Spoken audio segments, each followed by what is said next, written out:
9वां अध्याय है कि शिवरात्रि के व्रत के कारण गुरुनिधि का शिवलोक जाना। यमदूतों से मुक्ति पाकर गुरुनिधि भगवान श्री सदाशिव के पार्षदों के साथ विमान पर चढ़कर शिवलोक को गया। यमदूतों ने जाकर सारा वृत्तांत यमराज से कहा, जिसे सुनकर यमराज ने कहा, जो व्यक्ति भस्म रमाए हुए हो, रुद्राक्ष की माला धारण किए हुए हो, शिवलिंग का पूजन करता हो तथा सदाशिव के गुणों का गान करता हो, छल से ही सही उसके पास बिल्कुल न जाना। दूतों से यह कहकर यमराज ने भगवान श्री सदाशिव को प्रणाम करके कहा, आप मेरे इस अनजाने दोष को क्षमा कर दें। अब गुरुनिधि की कथा सुनिए। यमदूतों से मुक्ति पाकर जब गुरुनिधि शिवलोक को गया तो कुछ दिन तक वहाँ सुख भोग कर वह कलिंग देश का राजा हुआ। कलिंग देश के पहले राजा का नाम इंद्रमणि था और गुरुनिधि ने उसके यहाँ अरविंदम के नाम से जन्म लिया। और अर्दिमन भगवान सदाशिव का अनन्य भक्त था। महाराजा इंद्रमणि अपने पुत्र से उदारता, धीरता और वीरता इत्यादि गुण देखकर उसे राजपाट देकर आप तप करने के लिए चले गए।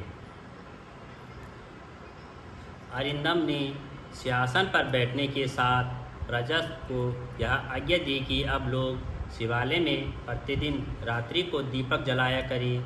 यदि कोई इस आज्ञा को नहीं मानेगा तो उसका सिर धड़ से अलग कर दिया जाएगा। इस आज्ञा से राज्य भर के समस्त शिवालय प्रकाश से जगमगा उठेगा। और राजा अरविंदन ने अपने न्याय से प्रजा को खुश किया।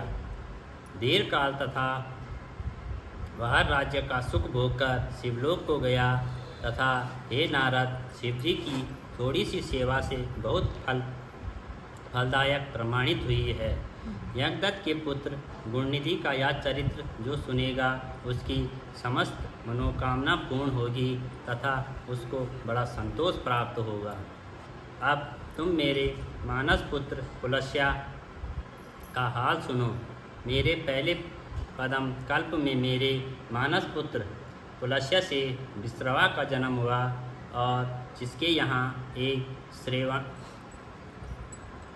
वेश्रण नामक का पुत्र था,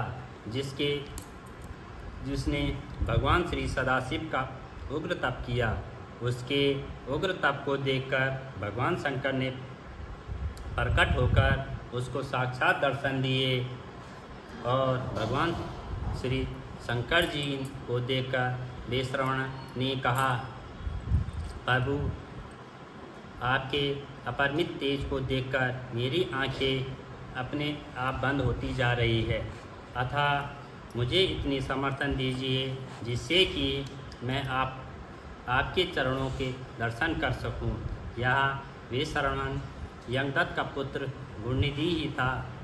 भगवान सदाशिव ने गुरुनिधि की भक्तिपूर्ण बात सुनकर उसके मस्तक पर हाथ फेरा और प्रभु की कृपा भरा हाथ फेरने के साथ ही गुरुनिधि में दिव्य तेज का अवलोकन करने की शक्ति आ गई।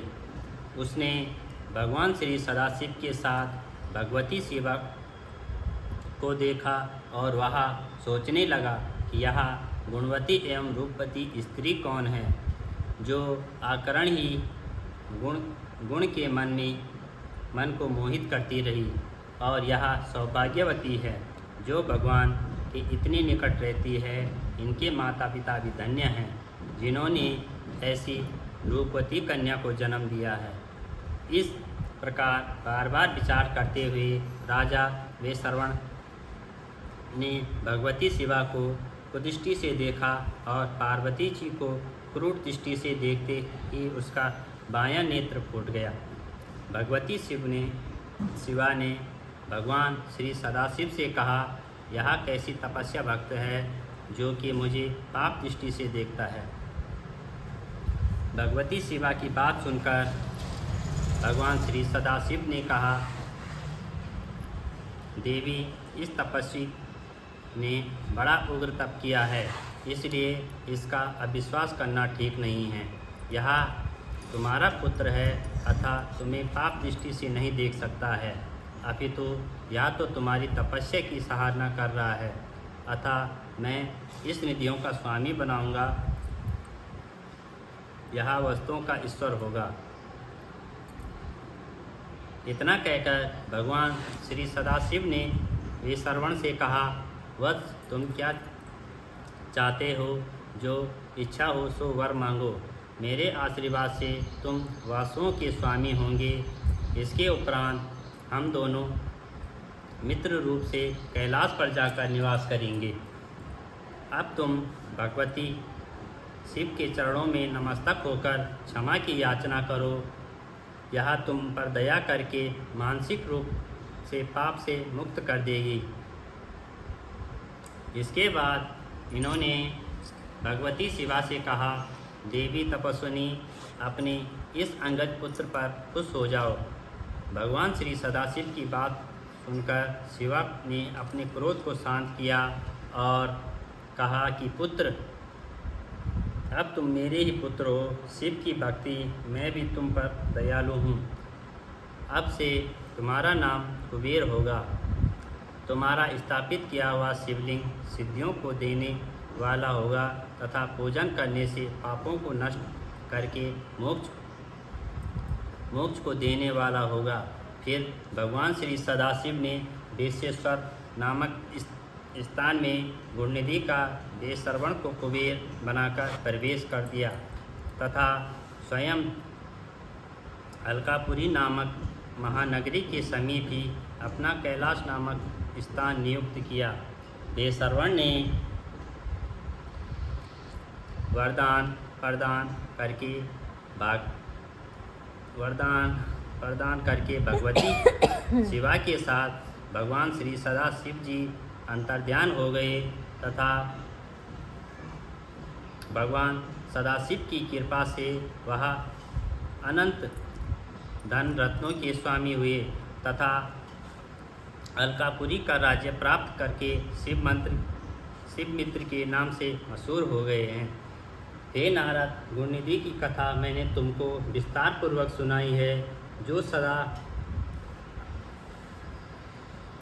आनंद को देने वाली है तथा तनिष्ठ चेता से महान आनंद देने वाली है। गुणनिधि के समान पापी भी बिना इच्छा से भूखा रहने पर शिवरात्रि का व्रत करने वाला समझा गया है। भगवान श्री सदाशिव के बराबर भला कौन दयालु होगा। बोल श्री काशी विश्वनाथ भगवान।